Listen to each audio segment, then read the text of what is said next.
Okay, welcome back. It's Virgin Islands International ISV, or welcome forward, rather, as I've been saying in my latest videos, guys. It's Colin Heim, your operator, and we have another game from the Lichess Arena, Rapid Rated. And in this game, my opponent was rated about 2040 Lichess Rapid rating, and I had a provisional rating.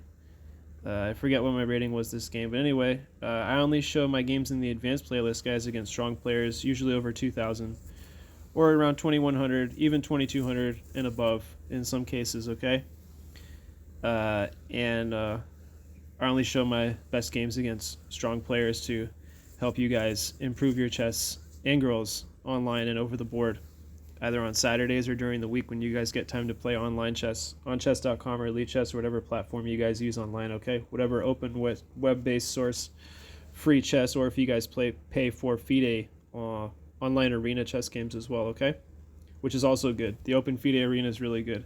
I have some videos in the playlist, actually, guys, over about 60 videos that I did with the FIDE online arena matches, simul's, exhibitions, and rated games I played.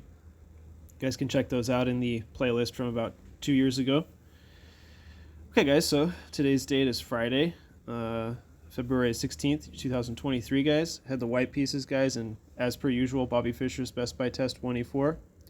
Who knows if we're going to see c5, e5, or what the case is. Okay, e5, so my opponent went for e5. And let's continue with what happened in the game, guys. Just another 4 knights Italian, okay? Knight c6, knight f3, knight c6, bishop c4, knight f6, knight c3, and bishop to c5. So we have the 4 knights again. Guys, a lot of people are playing this like all the time now. It's just an opening book line that people are favoring and learning a lot about, the Giuoco piano. So guys, in some cases we see the Evans Gambit. Right, we see b4 played in some lines, and there's a lot of books written about the Evans Gambit if you guys ever want to check that out. We won't get into that line today because I hardly ever played the Evans Gambit, but maybe there'll be a time in the future where we do show that. Anyway, guys, bishop to c5. And, guys, the most played move in the position is just still opening book, and that's just d3. Black typically castles or just plays d6. Okay, another opening book move, and it's just like mirroring white, okay? But we didn't see that in the game, guys. Instead, we just saw short castles played by myself. And short castles is a very rare move in this position. It's not something that you see quite too often, although it is still played at the international master level according to Elite Chess ratings in the database. So it's still something that some people play. Okay, d6 now, black going for the main line. And guys, as of rook to e1 on move 6, guys, this is a completely new line.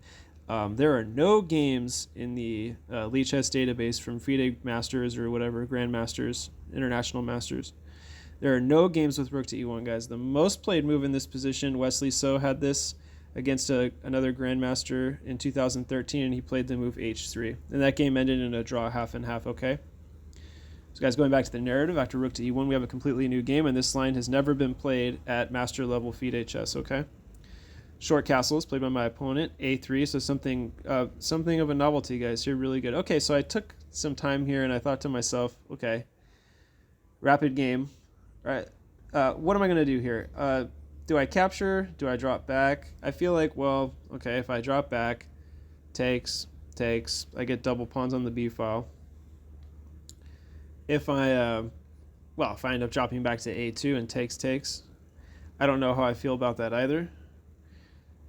Guys, we have a new video on the Stockfish Level 8 playlist, guys, round 7 from yourself, guys. Your host, Colin Heim, with US Virgin Islands Virtual Chess, guys. We had a game where the same line was played, and I played bishop to a2 in that game, but this is not a Philidor defense. This is an Italian game.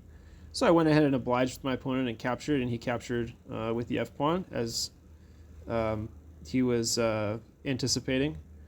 Bishop to b4, bishop to b6 played immediately, and now bishop to b2, getting my Fianchetto dark squared bishop developed. And queen to e8, and now knight to a4, going after the dark square bishop. So I was telling my opponent, well, you went for this early bishop e6, I obliged, and now with knight a4, the b6 bishop has nowhere to go. It could stay there forever, unless, of course, a6 is played, and then he can drop back to a7. The threat is always the f2 pawn here, in most cases, okay? So that's something that we need to look out for. Knight a4 attacking the bishop, so queen e8 was played before that, and now queen to h5. Okay, guys, so without maybe looking at the notes or with looking at the notes, if you need support, guys, find the best move US Virgin Islands chess at home. Find the best move for black in the position after I give everyone a couple of seconds. Pause the video. We're about 5 minutes in, guys. Find the move that you should play. Proper take. Oh, okay, guys. Well, it should be somewhat obvious. It's just knight b6, okay? It's like the second best move in the position.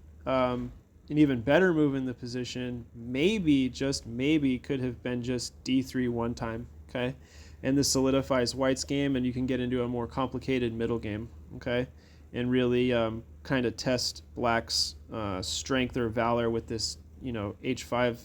I think this whole queen h5 thing is nonsense, to be honest, guys. Again, black is not recommended to move the queen again. Well, after knight c6. In the game, guys, after knight b6, we saw a7, a7, b6, okay? So now double pawns on the b file. Okay, so yeah, I played d4, guys, as a response to the captures line. And we see that black now has double pawns on the b file and the e file. That's why I went for the d4 shot. Well, it turns out d4 is not the best move in the position, but it's something that well, I was willing to work with anyway. Something that I thought should be played, okay? So we have e captures on d4 by my opponent, and knight captures on d4, queen captures on d1. Now, guys, which rook do we capture with here? This video is for my intermediate advanced level players, right? Which rook do we capture with here? Well, we definitely don't take with the e rook, right? Because that just drops e4. Okay, so we swing over the a rook, and now after knight captures on d4, right, the dark square, knight captures on d4, bishop captures on d4, and e5. Guys, find the move that we need to play, boys and girls. Find the move that we need to play here with white in order to have the best continuation. Well, guys, we need to still defend our a3 house pawn, right? So we're going back to b2, and that does a great job of making sure that there's coverage to a3, okay? Okay, so we have knight to g4. And after knight to g4, what do you guys think I played here with white? Correct. If you guys found f3, that's fine. Well, the knight's going back to f6 one time. We're just going to play c4, expand on the queen side, and try to do the most that we can, guys, about these double pawns here on the b file. White has a better center. White has better rooks. And in this, going towards this endgame now, the dark squared bishop is going to be more pervading, if you will, than the black knight on f6. In other words, it's going to have an easier time. And let's keep going. So on move 20, my opponent played knight h5. Knight h5 I don't really understand, but okay. Rook to d5, and this is sort of a semi-bluff because now this is inviting knight f6 or knight f4. Okay. So I went back to d2, just kind of throwing my opponent off, and c5. Okay, guys, c5 is a big mistake. Okay, the Fritz engine and all of us can agree that that is a big error. Okay, so c5 was a mistake in this position. Guys, find a better move for black after I give you a couple of seconds. Right, rook to d8, rook from a to d8. Even rook from f to e8. These are all better moves, okay? And in this position, I would push. And if my opponent captures here, I capture here, he captures here. I'm getting to the 7th rank, okay? That's one line. And if now, let's just say defending with, we'll say maybe defend with the, defend with the horse, right? You could defend c7 with the knight. But if that happens, I'm just taking on e5, and that drops the e5 pawn. So it looks like in all lines, this is converting for Team White. Rook d2, c5 was a mistake. B captures on c5. D captures on c5. Bishop e5 now, attacking f4 knight. Pony. And that drops the a3 rook. We suspended the coverage to the a3 pawn as a result of bishop to e5. And now, bishop f4, rook f4. Back rank now. Check to the black king, guys. King's moving forward to f7. Well, in this position, it's just recommended that you drop the rook back, and after takes. And now white has a pass e-pawn. Okay, so in the game we saw king moving forward to f7, and that's also a mistake because after check now I'm just picking up the b7 pawn. Rook to b3 and e5. Rook to c4 now, giving coverage to c5 for some reason, and also planning to double up on the third rank. That's exactly what black went for here. So now we go for e7, rook e3. And guys, yeah, let's scoop back here. We're kind of moving a little quick now. We're getting right to the end game. Okay, so what do you guys do in this position if your opponent has double rooks now on the third rank? Going after the rook on e1, right, is a target, and obviously the main target is the pawn here. Okay. Well, guys, the best move in this position is just to promote one time, and this just gives you a free rook. Okay. But what I played in the game, guys, was a little different. I scooted my king forward. I said, I don't need to promote just yet. I already went over this line, and I said I want to be a little more classy about it. So I said, okay, king f2, exchange of rooks on e1, rook takes e1. And now after rook takes e3 check, I kind of wanted to give I wanted to be a chess player for a second, and I wanted to give my opponent the, thought that he may have had a chance here after rook to e6. And this is just hilarious, guys. Now, please, without looking at the notation below, guys, find the tactic and the winning move for white here. Be a chess player like I did in this line.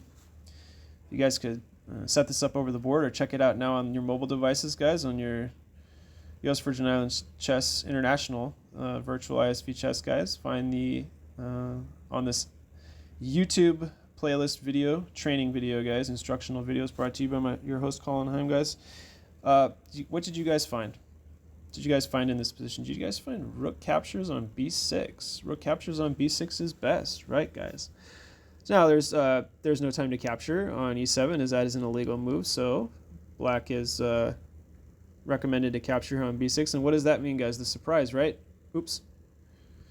Promote to a queen, and e1 equals queen, and that's a check to the black king on g6, and that's going to be the end of the game, guys. Thank you guys for watching and participating today. Colin Heim again, and we'll be back with much more in the future forward, and best of luck with your chess online and over the board. Take care of your guys' selves, and much more to come on the other side. And take care, guys, and bye-bye for now.